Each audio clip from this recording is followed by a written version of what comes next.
Breaking news, it looks like Shabana Mahmood's plans to house migrants in army barracks is not going to go anywhere near as smoothly as planned, because now the residents in Crowborough have decided to take legal action against the Home Office over their plans to house around 600 migrants in army barracks in their town. I'm going to get into all of the details, but before we do so, make sure that you are subscribed to the channel down below so you can stay up to date with all the news here at Reason. So there have been a lot of protests in this town, absolutely furious about the fact that around 600 men are supposed to be coming and staying in the Crowborough Army Barracks. Let's take a look at this location. So it's called Crowborough Training Camp, and as you can see here, you've got some buildings there, some accommodation there, that they are supposedly going to house around 600 migrants in. I believe they were supposed to have moved in around the end of November,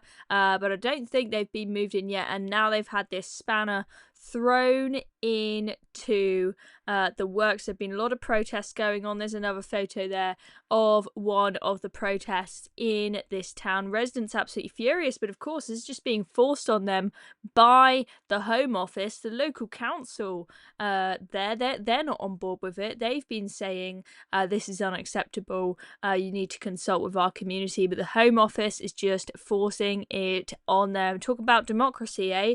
None of that when it comes to housing migrants. So let's take a look at some of the details in this GB News article. It's just come out, this story, breaking news on their website. I will link the full article down below. So they have applied. So it's Crowborough Shield is the name of the residents group that have decided to come together, presumably fund this all themselves to try and protect their local community from a load of migrants coming in to their community. So they've applied for judicial review. That is their plan, saying that the Home Office failed to consult that community where they were legally required to do so about the use of planning at this site. Let's take a look at some of the details more closely of the filing, and it says this claim for judicial review is about the extent to which it is lawful for the state outside of a national security context to maintain secrecy in a process of authorizing a land use planning decision. So that's very sneaky if it is the case that, because we know the Home Office like to keep their plans about housing migrants as secret as possible because they know there will be outcry if they tell us, so they won't even tell us the full list of migrant hotels, despite many requests being made for them to release the full list of where all of them are. Are they using the fact that there are exceptions for army sites because of national security reasons?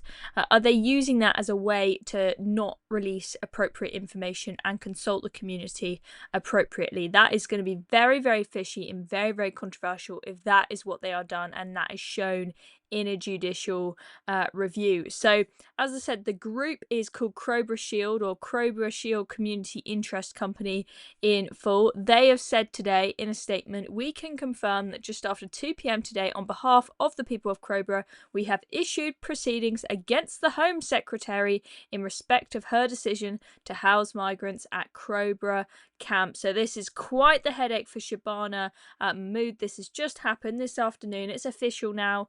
They are definitely going ahead with this legal action.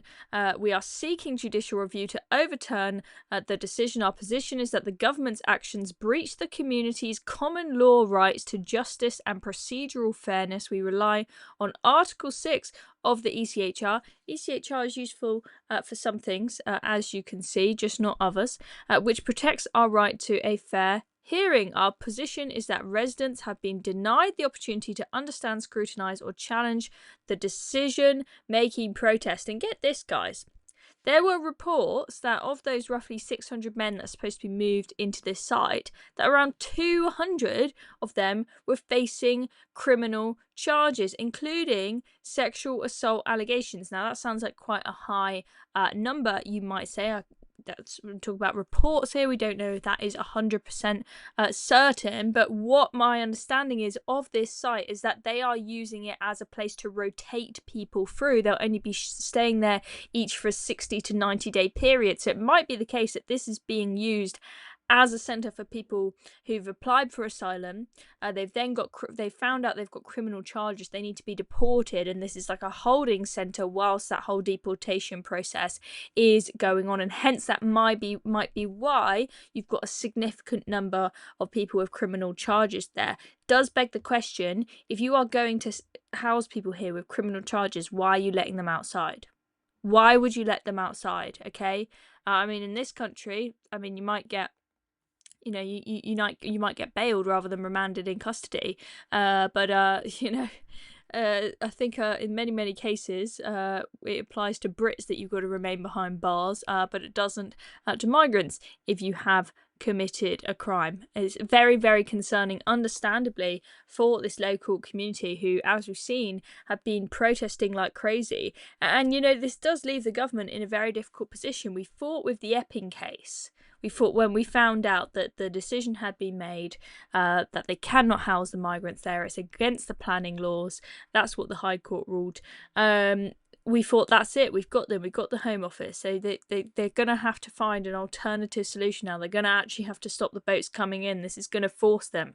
But then, of course, it got overturned. But maybe, just maybe, with this case, it might be successful. And if it is successful, that sets a very important precedent. Now, of course, you might say, oh, I don't want Crowborough to have a go about the migrants being housed there because it's, you know, someone's got to have them, they've got to go somewhere.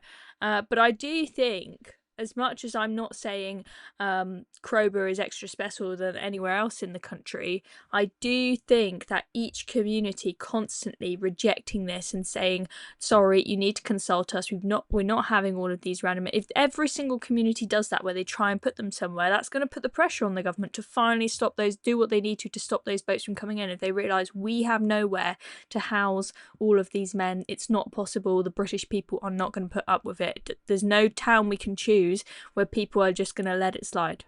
That's what I think. But let me know what you think in the comments down below. I'm Chloe Dobbs. Thank you very much for watching this video. Make sure you hit subscribe if you've not already so you can stay up to date with everything here at Reasoned.